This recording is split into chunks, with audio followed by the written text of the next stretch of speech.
नमस्कार। Ground opinion TV पर आपका स्वागत है। समाजवादी पार्टी के होमवर्क पर किया जाएगा सीटों का बंटवारा। सभी 403 सीटों पर जीत का फार्मूला तय करने में जुटी पार्टी।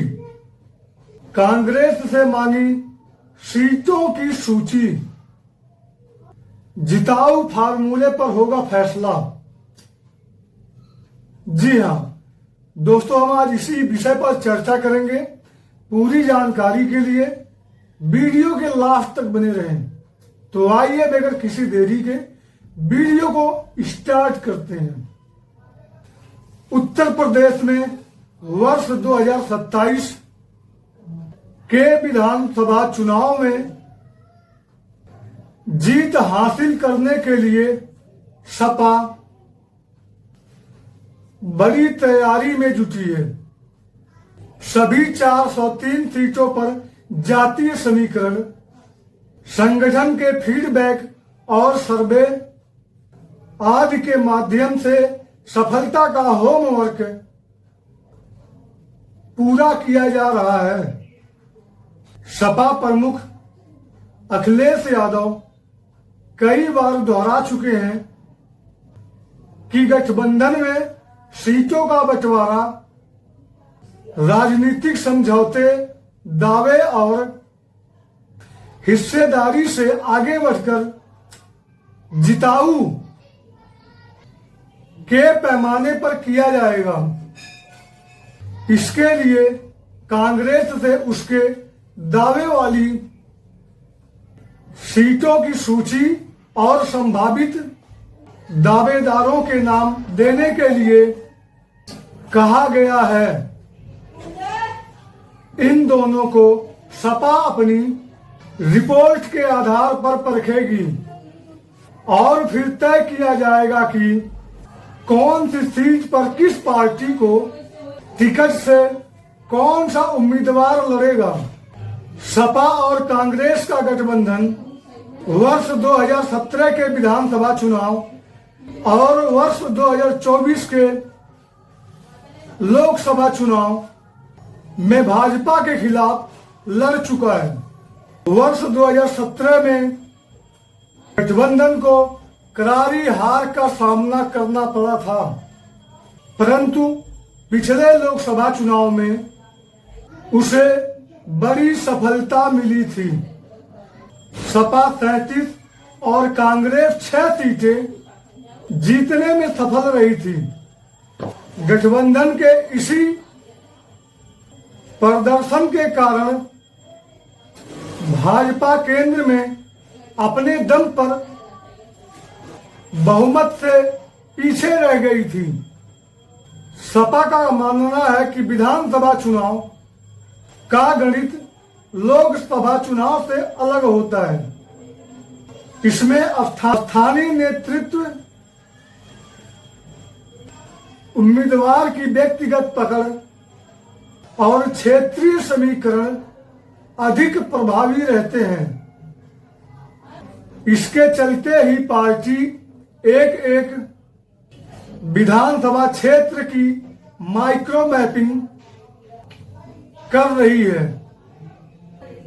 पिछले चुनाव का परिणाम, हार जीत का अंतर, लोकसभा चुनाव में मिले वोट, सामाजिक समीकरणों से लेकर संभावित जिताऊ चेहरों के अलग अलग अध्ययन कराया जा रहा है। सुरक्षित सीटों सहित कई सीटों पर सपा यह होमवर्क लगभग पूरी हो चुका है। सूत्रों के मुताबिक पिछले लोकसभा चुनाव में सीट बंटवारे पर लंबी खींचातान हुई थी। वर्ष 2027 के चुनाव में खींचातान की नौबत न आए, इसके लिए पहले से ही तय तथ्य आधारित मॉडल तैयार किया जा रहा है ताकि निर्णय भावनाओं नहीं बल्कि आंकड़ों के आधार पर हो। सूत्रों के मुताबिक सोमवार को दिल्ली में हुई INDIA के बैठक में सपा प्रमुख ने इसी फार्मूले पर आगे बढ़ने के लिए लोकसभा में नेता प्रतिपक्ष कांग्रेस सांसद राहुल गांधी से बड़ा दिल दिखाने और दोनों दलों के बीच समन्वय बढ़ाने की बात कही थी। दोनों दलों का शीर्ष नेतृत्व इस दिशा में आगे बढ़ने पर लगभग सहमत है। सीट बंटवारे की इस रणनीति का सबसे महत्वपूर्ण पहलू यह है कि जरूरत पड़ने पर किसी सीट पर कांग्रेस के चुनाव चिन्ह पर सपा समर्थित चेहरा उतारा जा सकता है, जबकि किसी सीट पर सपा के टिकट पर कांग्रेस पृष्ठभूमि के उम्मीदवार को मैदान में लाने का विकल्प भी खुला रखा गया है, जिससे विपक्षी मतों की गोलबंदी हो सके और भाजपा के खिलाफ सबसे मजबूत उम्मीदवार चुनाव मैदान में उतरे।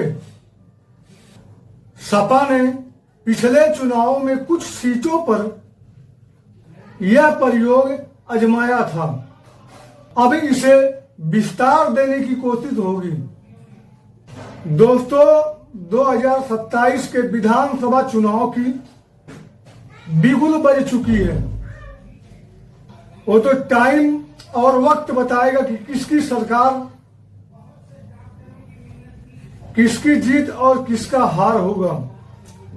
लेकिन किसी भी चुनाव को जीतने के लिए सबसे बड़ा पार्टी के पास मुद्दा होता है। देखना होगा जब रिजल्ट आएगा। ग्राउंड ओपिनियन टीवी पर आप सिर्फ खबरें नहीं, 21 जून से देखिए जनता की राय। 2027 का उत्तर प्रदेश का किंग कौन बनेगा। 21 जून से हर शाम 5 बजे आम जनता की राय देखिए। तो दोस्तों, यह वीडियो आपको कैसी लगी कमेंट सेक्शन में अपनी राय जरूर दें। वीडियो पसंद आई हो तो वीडियो को लाइक करें और चैनल को सब्सक्राइब, बेल आइकन दबाना ना भूलें, ताकि देश दुनिया की बड़ी खबर सबसे पहले आप तक पहुंचे।